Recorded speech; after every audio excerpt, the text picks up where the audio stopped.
ছোট্ট ছেলে মেয়েদেরকে ননির পুতুল করে গড়ে তুলবেন না, খবরদার। ওদেরকে কষ্ট সহিষ্ণু করে গড়ে তুলবেন। আপনি থাকতেই কষ্ট করা শিখান, তার জীবনটা স্মুথ হবে, তার ক্যারিয়ারটা ব্রাইট হবে, তার ভবিষ্যৎটা সুন্দর হবে। ছেলেমেয়েরা কিছু চাইলেই সাথে সাথে দিবেন। অনেক বাবা মা আছে এত আদর করে, এত বেশি আহ্লাদ করে, যা চায় তাই দেয়, পরে হিতে বিপরীত হয়, ঠিক কিনা? ছেলে মেয়েকে অভাব শেখান, ছেলে মেয়েকে কষ্ট শেখান, ওদেরকে সংগ্রাম শেখান, প্রতিকূল পরিবেশে কি করে টিকে থাকতে হয় এটার সবক শেখান। সেদিন লোকমান তাই করলেন, ছেলেদের সবর শিখাইলেন যে বাবা ধৈর্য ধারণ করো, আতঙ্কিত হবা না।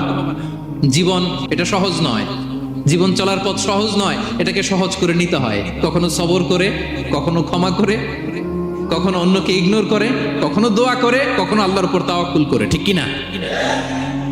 ছেলে মেয়েকে আদর করে বোঝাবেন, বাবা এখন তুমি বাবার হোটেলে খাও, মায়ের হোটেলে ঘুমাও।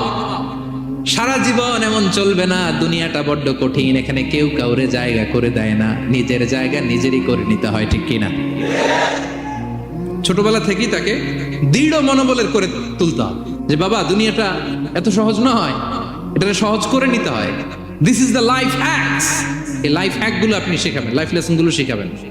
ধৈর্য ধরো, সৎ কাজের আদেশ দাও, মন্দ কাজের নিষেধ করো। এগুলো করতে গেলে একটু বাধা বিপত্তি আসবে, কিন্তু শেষ হাসিটা তুমিই হাসবে, ঠিক কিনা? বিজয় তোমারই হবে। কি বলেন? সময়ই কথা বলে, সময়ই কথা বলে। বিপদে ধৈর্য ধরো।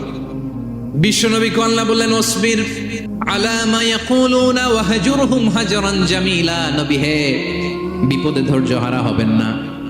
ভালো সময় সামনে আসছে, মক্কায় আপনারে কষ্ট দেয়, গণক বলে, জাদুকর বলে, পাগল বলে, মদিনাতে বিজয় আপনারই হবে, ঠিক কিনা? ছেলে মেয়ে যেন আশাবাদী হয়ে গড়ে ওঠে, হোপফুল, আতঙ্কিত যেন না হয়। কষ্ট শিখান, ধৈর্য শিখান। আচ্ছা গেল। এরপর তিনি বললেন ওয়ালা তুসাইর খাদ্দাকা লিন্নাস। ও আমার কলিজার টুকরা সন্তান, ওয়ালা তুসাইর খাদ্দাকা লিন্নাস। অহংকার করে মানুষ থেকে মুখ ফিরিয়ে নিও না।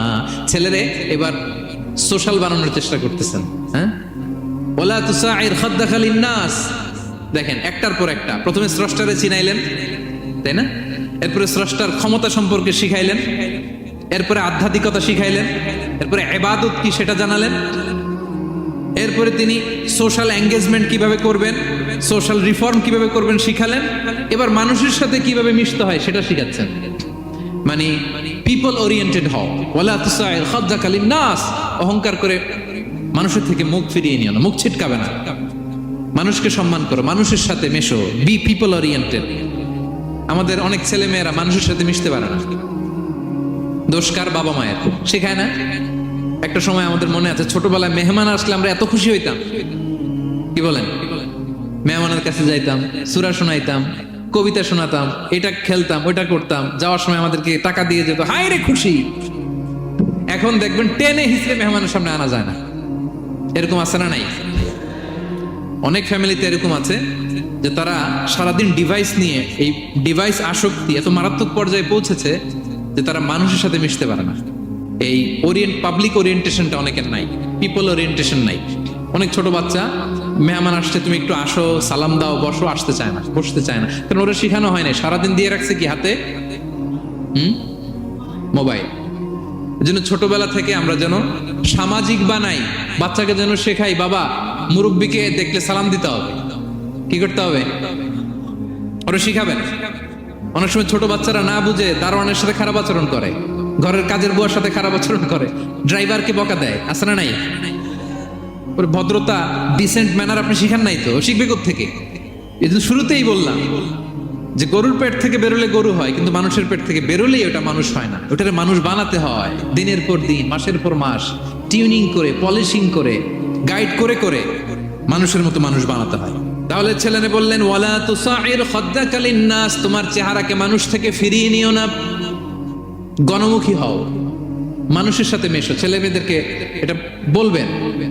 শহরে থাকলে মাঝে মাঝে গ্রামে নিয়ে যাবেন, কাদার মধ্যে ছেড়ে দিবেন, হাট বেটা, হ্যাঁ, কাদায় ছেড়ে দিবেন, পুকুরে ছেড়ে দিবেন, দৌড়াদৌড়ি করতে করতে তারপরে তারা শিখবে, দেখবে। মাছ, জ্যান্ত মাছ দেখে নাই আমাদের অনেক ছেলে মেয়েরা, আছে না নাই? ওরা ভাবে মাছ বোধহয় ওই ইয়ের মধ্যেই পাওয়া যায়, শপিং মলেই পাওয়া যায়, ফ্রিজের মধ্যে থাকে, এরপরে এটা খাইতে হয়। জ্যান্ত মাছ দেখলে দেখবেন ভয় পেয়ে গেছে, কারণ শেকড়ের সাথে এদের কোনো সম্পর্ক নাই। এরা যেন গণমুখী হয়, শেকড়ের সাথে যেন এদের সম্পর্ক থাকে। হ্যাঁ, এটাই দেখেন, এই উপদেশটা কয় হাজার বছর আগের। মনে হচ্ছে যেন আজকের পরিস্থিতি দেখে দেখে লোকমান ইসলাম ছেলেকে অ্যাডভাইস করতেছেন। সুবহানাল্লাহ পড়বেন না?